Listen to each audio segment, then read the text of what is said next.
Hello friends, welcome to Riya horror zone.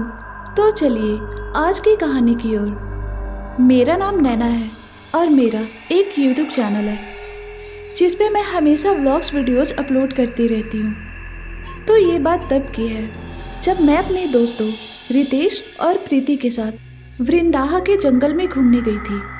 हमने वहाँ बहुत एंजॉय किया और साथ ही मिलकर एक बढ़िया सा ब्लॉग वीडियो रेडी कर लिया। शूट ख़त्म होते होते वहाँ काफ़ी शाम हो चुकी थी, लगभग शाम के 7 बज चुके थे। फिर हमने घर जाने की तैयारी कर ली। बस हम लोग घर की तरफ जा ही रहे थे कि तभी अचानक रितेश ने कहा, नैना क्यों ना हम लोग आज रात इसी जंगल में रुके। तो मैंने कहा, हम लोग यहाँ पर रुककर क्या करेंगे। तो रितेश ने कहा, जब हमने जंगल के बारे में इतना कुछ वीडियो में बता ही दिया तो क्यों ना इस जंगल में आज रात रुककर हम अपने व्यूवर्स के साथ अपना आज का अनुभव शेयर करें और साथ ही हम उन्हें ये भी बता सके कि रात को इस जंगल में रुकना सेफ है या नहीं। इससे हमारे वीडियोस पे बहुत व्यू जाएंगे और हमारे चैनल को काफ़ी पसंद किया जाएगा। इस पर प्रीति ने कहा, नैना आइडिया बहुत अच्छा है। अब तो मेरा भी वही कहना है जो रितेश का कहना है, हमें आज रात इस जंगल में ज़रूर रुकना चाहिए। फिर मुझे भी लगा कि इनका कहना बिल्कुल सही है, इसीलिए मैंने रात को रुकने के लिए हाँ कर दिया। फिर हमने मिलकर एक छोटा सा टेंट बनाया और उसके बाद कुछ वीडियोस शूट किए। फिर हमें भूख लगी तो हमने वहाँ मैगी बनाकर खा लिया। फिर हम टेंट के अंदर रेस्ट करने आ गए और साथ बैठकर हम लोग वीडियो के बारे में डिस्कशन करने लगे। अभी हमारी बातें चल ही रही थी कि तभी प्रीति ने कहा, यार ये जंगल रात को कितना डरावना लग रहा है। अगर यहाँ पर डायन या चुड़ैल हुए तो। ये सुनते ही मैं सोच में पड़ गई, क्योंकि बचपन से ही मुझे भूत प्रेत के नाम से बहुत डर लगता था। इसलिए मैंने प्रीति से कहा, प्लीज़ अभी ये सब बातें मत करो, अभी ये टॉपिक हटाओ प्लीज़। इस पर रितेश ने मेरा मजाक उड़ाते हुए कहा, प्रीति क्या तुम भी अपनी नैना की तरह डरने लगी। जानती हो ना, ये तो बचपन से ही डरपोक है। ये सुनते ही प्रीति को हंसी आ गई और उसके साथ रितेश भी मेरे ऊपर हंसने लगा। ये सब देख के मुझे बहुत गुस्सा आ गया और मैं वहाँ से उठकर टेंट से बाहर निकल गई और फिर वहीं बाहर से छुपकर उनकी बातें सुनने लगी। मुझे अंदर की बातें साफ सुनाई दे रही थी।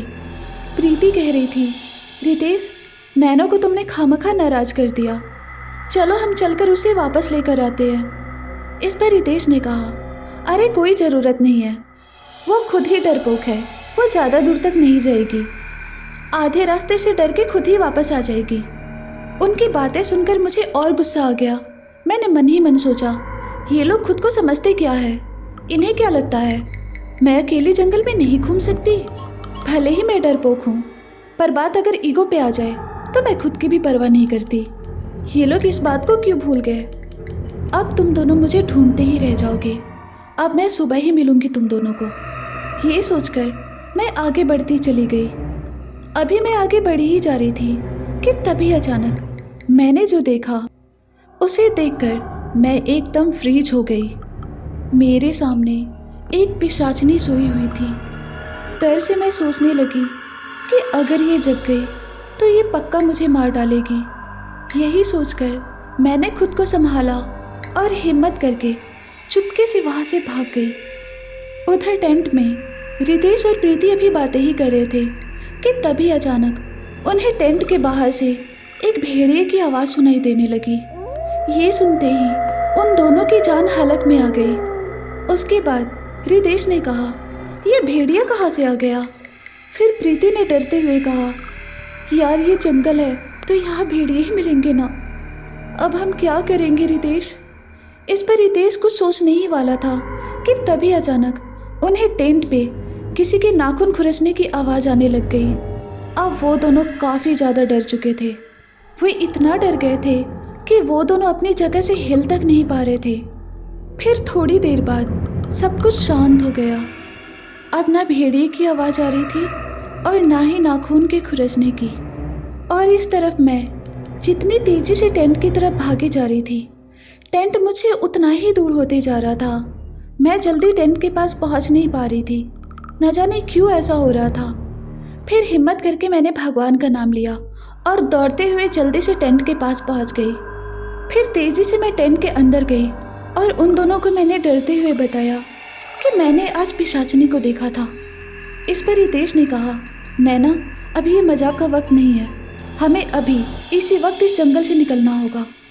फिर मैं रितेश से कुछ कहने ही वाली थी कि इससे पहले ही प्रीति ने कहा, यार तुम लोग बहस बाद में करना, हमें पहले इस जंगल से जल्द निकलना चाहिए, क्योंकि इस जंगल में ज़्यादा देर तक रुकना खतरे से खाली नहीं है। फिर हम जल्दी से भागते हुए अपनी कार के पास पहुँचे जो जंगल के बाहर पार्क की हुई थी। उसके बाद हम अपने घर की तरफ जाने लगे। जाते हुए हमारे बीच उस पिशाचनी को लेकर काफ़ी बहस चल रही थी, लेकिन ना रितेश ने और न ही प्रीति ने मेरी बातों का यकीन किया। लेकिन जो भी हो, मुझे मालूम है कि मैंने जिसे देखा था वो एक पिशाचनी ही थी। इस बात को बीते आज 1 साल हो गए, लेकिन आज भी मैं जब भी उस पिशाचनी के बारे में सोचती हूँ तो बहुत ज़्यादा डर जाती हूँ। उसका वो भयानक रूप मैं आज भी नहीं भूल पाई। तो फ्रेंड्स, ये थी आज की कहानी। अगर आपको ये कहानी पसंद आई तो इस वीडियो को लाइक करके चैनल को ज़रूर सब्सक्राइब करें। फिर मिलते हैं नेक्स्ट वीडियो में।